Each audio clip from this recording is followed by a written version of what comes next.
নমস্কার, দেখছেন কলকাতা টিভির সঙ্গে রয়েছে শুভাঙ্গী। শুরু করছি চারটে চারদিক। রাজ্য থেকে শুরু করে দেশ বিদেশে যাবতীয় গুরুত্বপূর্ণ খবর এই অনুষ্ঠানে তুলে ধরা হয় আপনাদের জন্য। আর প্রথমেই যে খবরের দিকে নজর রাখবো, বিহারে ভোটার তালিকা সংশোধন পদক্ষেপকে চ্যালেঞ্জ এবার সুপ্রিম কোর্টে। স্বেচ্ছাচারী, অবাস্তব, লাখো মানুষের ভোটাধিকার হরণকারী পদক্ষেপ বলে জানানো হচ্ছে।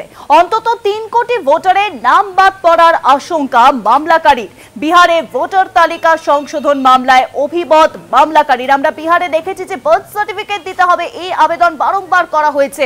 আর এবারে বিহারে ভোটার তালিকা সংশোধন পদক্ষেপে চ্যালেঞ্জ সুপ্রিম কোর্টে। স্বেচ্ছাচারী, অবাস্তব, লাখো মানুষের ভোটাধিকার হরণকারী পদক্ষেপ। অন্তত 3 কোটি ভোটারের নাম বাদ পড়ার আশঙ্কা এবার মামলাকারীর। বিহারে ভোটার তালিকা সংশোধন মামলার অভিমত এবার মামলাকারীর। অভিমত দেওয়া হয়েছে মামলাকারীর তরফে। আমরা জানি যে বিহারের সামনেই কিন্তু রয়েছে সেখানকার নির্বাচন, আর সেই নির্বাচনকে ঘিরেই কিন্তু সেখানে তৎপরতা বাড়ছে। আর তারপরে আমরা দেখেছি যে বিহারে বলা হচ্ছে যে বার্থ সার্টিফিকেট দিতে হবে ভোটার তালিকা নাম রাখার জন্য। আবার এই আর ভোটার তালিকা সংশোধনের পদক্ষেপকে কিন্তু এবার চ্যালেঞ্জ করা হয়েছে সুপ্রিম কোর্টে। স্বেচ্ছাচারী, অবাস্তব, লাখো মানুষের ভোটাধিকার হরণকারী পদক্ষেপ বলে এটিকে অভিমত দেওয়া হয়েছে। অন্তত 3 কোটি ভোটারের নাম বাদ পড়ার আশঙ্কা মামলাকারী।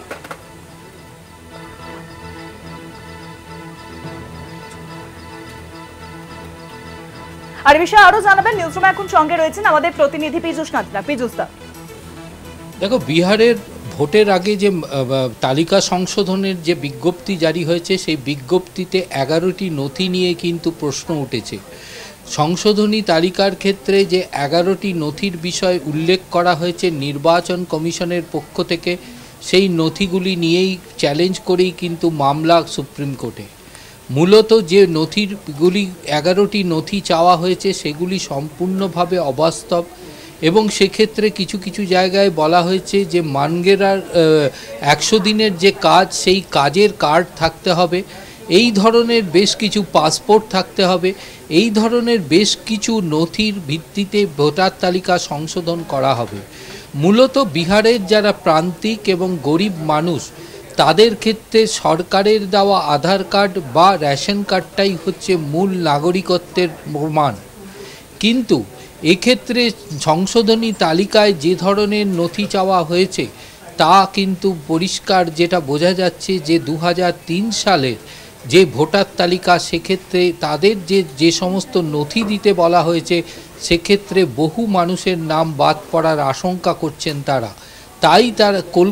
তাই সুপ্রিম কোর্টের দ্বারস্থ হয়েছে, এবং সুপ্রিম কোর্টে মামলায় তাদের আবেদন হচ্ছে শুধুমাত্র আধার কার্ড, ভোটার কার্ড বা রেশন কার্ড যা সরকারের দ্বারা ইস্যু করা হয়েছে, সেই কার্ডগুলির ওপরেই ভিত্তি করে এই তালিকা প্রকাশ করা হোক। মামলাকারীর এই অভিমতকে সুপ্রিম কোর্ট কতটা গ্রহণযোগ্যতা দেয় তা কিন্তু ভবিষ্যৎ বলবে। তবে মামলাকারীদের দাবি হচ্ছে, যদি এই ধরনের পদক্ষেপ নির্বাচন কমিশন গ্রহণ করে, তাহলে সেক্ষেত্রে কিন্তু প্রায় 3 কোটির মতো ভোটার নির্বাচনী এই তালিকা থেকে বাদ পড়ার সম্ভাবনা রয়েছে। রাজনৈতিক মহল যেটা মনে করছে যে বিভিন্ন সিএএ বা এনআরসি তালিকা অনুযায়ী যে নিয়ম করা হয়েছিল, যে নিয়মের ভিত্তিতে এই ধরনের নাগরিকত্ব দেওয়ার কথা বলা হয়েছিল, সেই নাগরিকত্ব দেওয়ার ক্ষেত্রে যে নথির কথা বলা হয়েছিল তার বেশ কিছু কথা কিন্তু এই বিজ্ঞপ্তিতে উল্লেখ করা হয়েছে। অর্থাৎ সেই বিষয়টিকে সামনে এনেই সুপ্রিম কোর্টে মামলা দায়ের। সুপ্রিম কোর্টে এখন গ্রীষ্মকালীন অবকাশ চলছে। সুপ্রিম কোর্ট খুললেই এই বিহারের ভোটের সংশোধনী তালিকা সংক্রান্ত যে মামলাটি দায়ের হয়েছে, সেই মামলার শুনানির সম্ভাবনা রয়েছে। অনেক ধন্যবাদ পীযূষ দা। নিউজরুমের সঙ্গে ছিলেন আমাদের প্রতিনিধি পীযূষ নাথ। কি চলছে বিহারে? ভোটার তালিকা থেকে বাদ করবে কি এবার লক্ষ লক্ষ বিহারবাসী? প্রশ্ন উঠছে।